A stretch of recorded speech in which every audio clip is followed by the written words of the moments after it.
Molly, joining me now is Republican Tennessee Senator and member of the Senate Judiciary Committee, Marsha Blackburn. Senator, thank you for taking time. Happy Saturday to you. I want to get just right off the bat your reaction to what your colleague Ed Markey and others are doing in trying to move very quickly towards changing the structural makeup of the Supreme Court.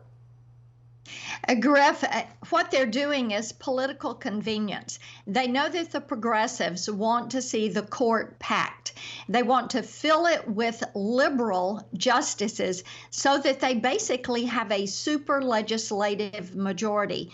Now, Ed Markey, 5 years ago, was at the Supreme Court, standing in the exact same spot he was yesterday, calling for adding justices to the Supreme Court and saying 9 was enough, that we did not need to change the Supreme Court. So see, this is an argument that they are making because they think this is their time to destroy our institutions. They railed against Donald Trump for 4 years because they did not like what he was doing, standing on the Constitution. So, Griff, they are taking this opportunity to talk about adding 2 new states, about packing the court, removing the Electoral College, federalizing elections. All these leftist, progressive policies that they have tried to push, they are now going into overdrive, trying to get these because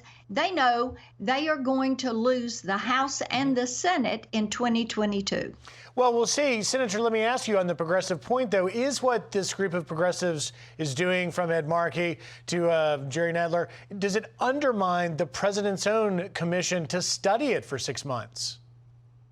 I think what they're doing is trying to play a little bit of bad cop, good cop.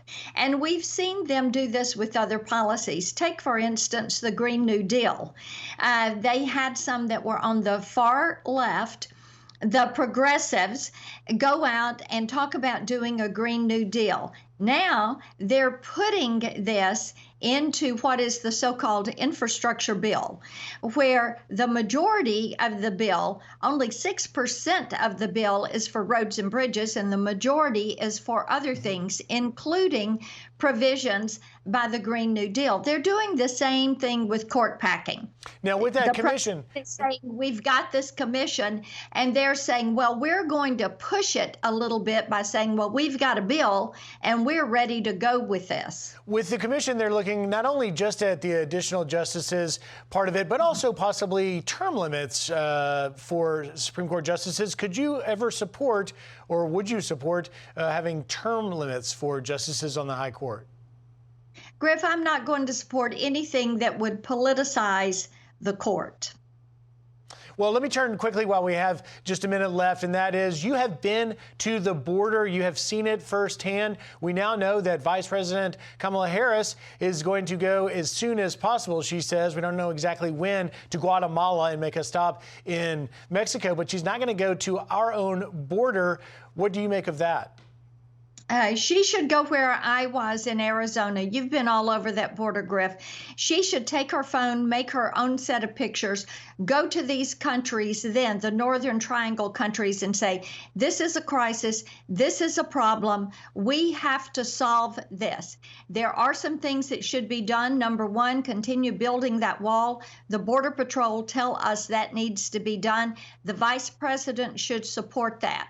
More technology, more agents on the border, put the Remain in Mexico policies. I have legislation that would make the migrant protection protocols permanent. We also have a bill dealing with these asylum applications with the Asylum Abuse Reduction Act. These are things that should be done in order to protect the sovereignty and the national security of our country. They have apprehended people from 55 different countries so far this year. We have people on the terrorist watch list that are coming in this country. We have MS-13 gang members that are coming in. These are the ones we've apprehended, and we know. There are so many we do not know, but it is a humanitarian and a security crisis. It is indeed. Senator Marsha Blackburn, thank you very much for your time. Have a great rest of your Saturday. Be with you. Molly?